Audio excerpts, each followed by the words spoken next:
Welcome to another episode of Fall of the Empire. Hopefully, I'm wrong, of course. We love our country very, very, very, very much. But I try to be very realistic in this channel. And in my opinion, I think the best of America is definitely in the past. I point to you to the Whitney Houston Super Bowl halftime show. I think that was the peak of America. Go watch that. We're gonna go down the rabbit hole and see the differences between a thriving America and a dwindling America. This was a thriving America in wartime.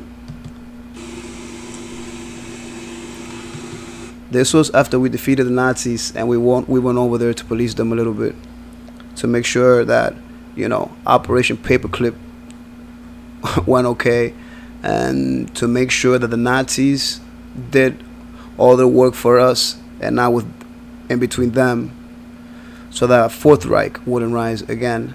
This is what we did. This is a training video for our military. I warn you, there's no woke in this training footage.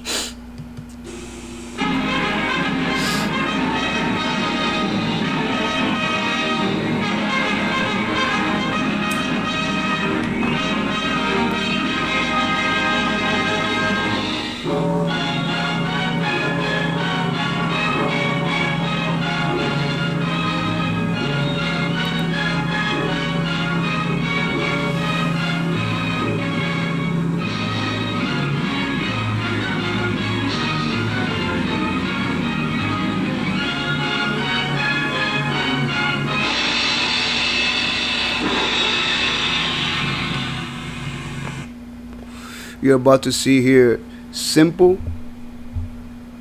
commonsensical facts. When the government used to tell us the truth, when us and the government were one, this is how it was. The problem now is future peace. That is your job in Germany. By your conduct and attitude while on guard inside Germany, you can lay the groundwork of a peace that could last forever. Or just the opposite. You could lay the groundwork for a new war to come. By the way, we're still in Germany. There's a lot of this attitude still remains in the military, but it's dying fast. And you'll see what attitude I'm talking about. And just as American soldiers had to do this job 26 years ago, so other American soldiers, your sons, might have to do it again another 20-odd years from now. Germany today appears to be beaten. Hitler, out. Swastikas, gone. Nazi propaganda, off the air. Concentration camps, empty. You'll see ruins. You'll see flowers. You'll see some mighty pretty scenery. Don't let it fool you. You are in enemy country. Be alert. Suspicious of everyone. Take no chances. You are up against something more than tourist scenery. You are up against German history. It isn't good. They're going to give you a little history lesson here, but before they do that, you see what I mean? These people can't be trusted, be aloof, and their history isn't good. We're about to dive in. You say that over any group of people. We can't say that about Muslims, and those guys want to kill us bad. As bad or even worse than the fucking Germans, than the Nazis. But the fucking liberals have made the fucking terrorists, yes, they've made them a special class. They have. Just because they're brown and they're tied to a fucking religion, and it's weird. Don't you guys hate religion? Because you hate the Christians. So this country right now is turning its back on the Christianity. It's like if we were embracing Nazi ideology, embracing Islam in the way that these people do. Because not all Nazis were bad. not all Muslims are bad. And am I comparing Islam to To Nazi ideology? Yeah. Yeah. Yes, I am. This book was written chapter by chapter, not by one man, not by one Führer. It was written by the German people. Chapter 1. The Führer, Bismarck. The title, Blood and Iron. The armies, German. Under the Prussian Bismarck, the German Empire was built.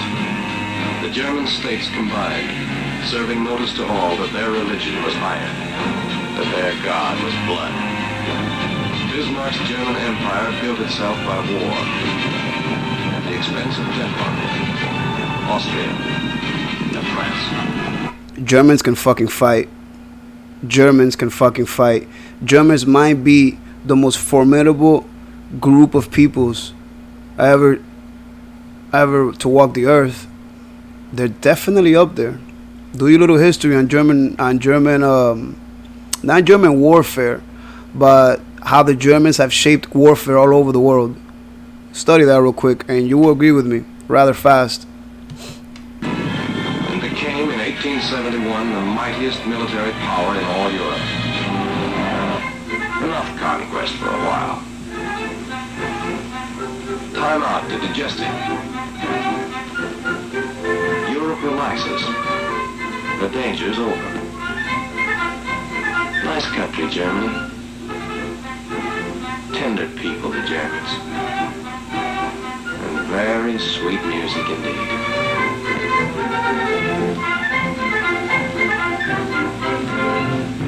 Chapter 2. A new Führer. Kaiser Wilhelm. New title.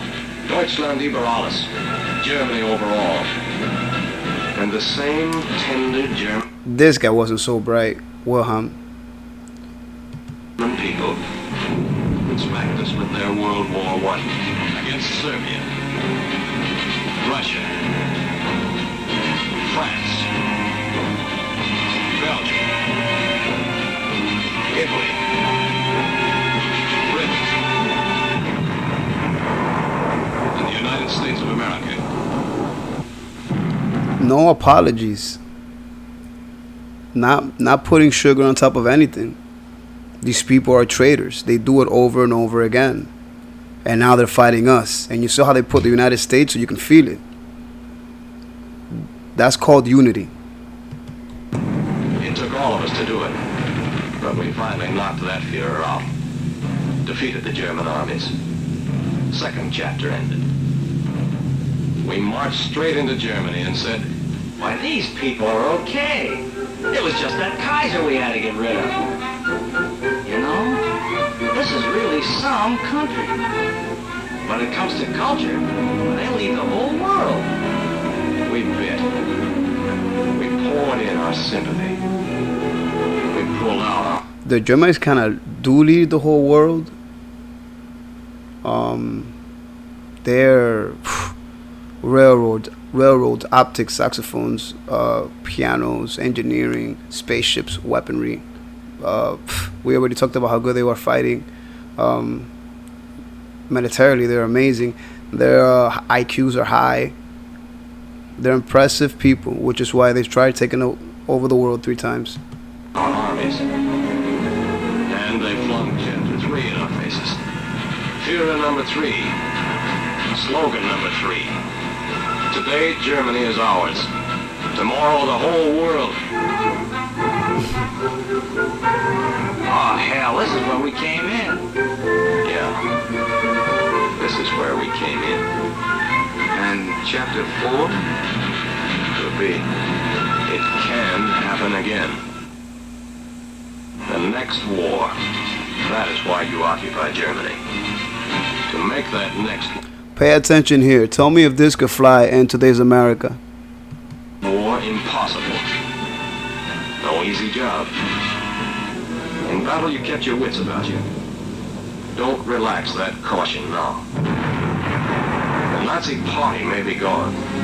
The Nazi thinking, Nazi training, and Nazi trickery remain. The German lust for conquest is not dead. It's merely gone undercover. Imagine if you said that about a country, about a protected country, because you could say it about some countries, you know. Imagine had you say that. What's a country that one of these Middle Eastern countries, Iran. Imagine if you said Iran's. Imagine if you said Iran's bloodthirst is not over, or something like these people just said. You'd get bashed, because Trump used to get bashed for it. You know, they want you to finesse these people, like Obama used to finesse them, and like Biden tries to finesse them. You know what I'm saying? That's what America wants. And there's no finessing people like the Nazis, people like the Iranians, people like the Muslims, like the extremist Muslims, and like 75% of Muslims that secretly think that eventually they're gonna rule the world because it's what their religion says. And it's not gonna be done by singing Kumbaya. The Nazi party may be gone. The Nazi thinking, Nazi training, and Nazi trickery remain. The German lust for conquest is not dead. It's merely gone undercover. Somewhere in this Germany are the SS guards, the Schutzstaffel, the Gestapo gangsters. Out of uniform, you won't know them, but they'll know you. Somewhere in this Germany are stormtroopers by the thousands. Out of sight, part of the mob, but still watching you and hating you. Somewhere in this Germany, there are 2 million ex-Nazi officials. Out of power. You see why? This is exactly why I say that the Muslims and the German Nazis are the same. It's the same thing to me. Very, very comparable. The Muslim religion and the extremists inside the religion is like the Germans and the Nazis inside their country. It's the same thing.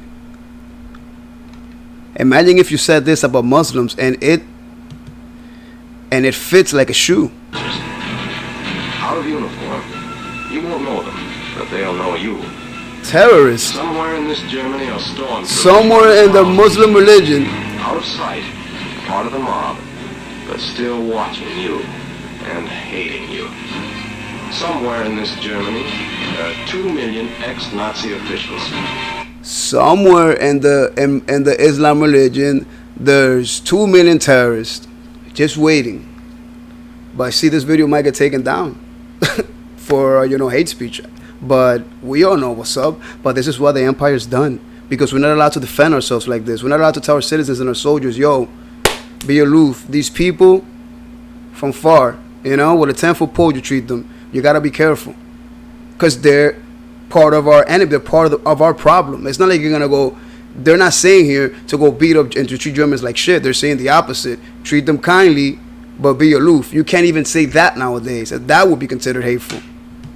Out of power, but still in there, and thinking about next time.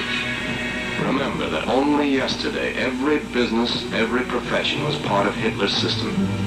The doctors, technicians, clockmakers, postmen, farmers, housekeepers, toy makers, barbers, cooks, dock workers. Practically every German was part of the Nazi network. Guard particularly against this group. These are the most dangerous. The fucking children. And my, oh my, how we love bringing in those Muslim kids in Europe and in America. Weren't you guys kids? The thing is that, like, a lot of kids, a lot of Europeans didn't grow up with hatred in their heart. See, I had the luck of growing up with hatred in my heart. And I know, you see that kid right there? I used to have that look. You see that look? You see that look? I know that fucking look. The Muslim kids have that look. Some of them. When you're 8 years old, that look takes a lifetime to change. Trust me. But we take these kids in like nothing. Refugees. Keep coming, keep coming, keep coming. Those kids at 10, 6 more years with the internet and their cultural their cultural binds will blow you the fuck up at 16. Again, I'm saying this is hateful. I'm a bad American. I'm a bad racist person. And this is what the empire's done. Eventually. German youth. Children, when the Nazi Party came into power, they know no other system than the one that poisoned their minds. They're soaked in it. Trained to win by cheating. Trained to pick on the weak. They've heard no free speech. Read no free press. They were brought up on straight propaganda. Products of the worst educational crime in the entire history of the world. Now, if you're wondering where all these right-wing militia groups and neo-Nazis come from in Poland, in Germany, in England, in America, and Eastern Europe, basically, but I'm talking and Ukraine and Russia. These are the grandchildren of these little boys right here. The ones that the little children that disperse into society and went to work every day. But that hatred was always there. You see what I'm trying to tell you? That at 8 years old they had that hatred, and at 55, 45, 25, wherever they had their kid, they kept the hatred alive, and they embedded the hatred in their children. Trust me, all these right-wing militia groups, they got it from their great-grandparents, most of them. You don't get that hatred from the internet. That's some hereditary shit. Practically everything you believe in, they have been trained to hate and destroy. They believe they were born to be masters, that we are inferiors, designed to be their slaves. They may deny it. I mean, imagine being a kid. Imagine being a kid in Ukraine or in Poland, you know, where the Nazis are really doing their thing. Imagine being a kid and your grandfather telling you, you know, we are superior than Hispanics and blacks because we were just genetically superior. They are beneath us. And then you turn on the news and you see gangster rap and you see Hispanics, you know, killing each other and mass number. You see the test scores, how we test lower, blacks test lower, you know. So their ideology to a kid, it seems like right on. It's very, very easy to turn your kid into a Nazi when you're a fucking German. Because when you look at statistics, it would prove them right. But statistics can be misconstrued. You have to study statistics and why things happen. And that's the thing. But the family bond will take care of that. All they got to tell you is this is happening. You look at statistics, you look at some drill, you look at some, you know, you look at crime, you look at the people committing them. Oh yeah, obviously we Germans are superior. We're not the ones committing crime. And look at our history, look at our culture. So it's very, very easy to create a Nazi when you're born into it. Hard to fight. No, but they believe it. Mix that with nationality, and yeah. We'll try to prove it again. Again, the same could be said for the Muslims, though. Same exact thing could be said for the Muslims. Don't argue with them. Don't try to change their point of view. Other allied Muslims. Representatives will concern themselves with that. You are not being sent into Germany as educators. You are soldiers on guard. You will observe their local laws, respect their customs and religion, and you will respect their property rights. You will not ridicule them. You will not argue with them.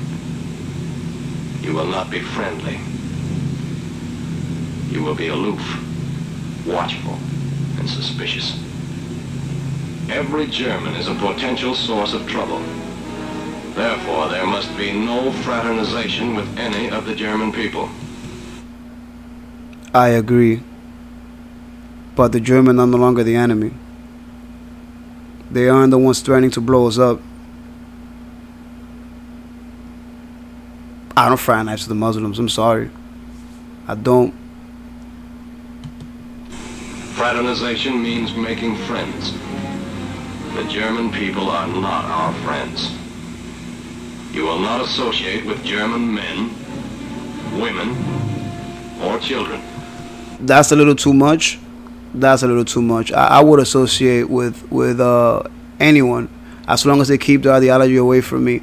We could speak about different things. We could even speak religion. But if I know that you're like super into that Islam, if it pisses you off, if we're speaking and you're getting upset, nah, I stay away from you. And not just Muslims, you know, just anybody with the ideology. But the thing is, you have to face the ideology at hand. The ideology at hand now is a takeover of socialism and terrorist attacks from Iran and from would be Bin Laden's.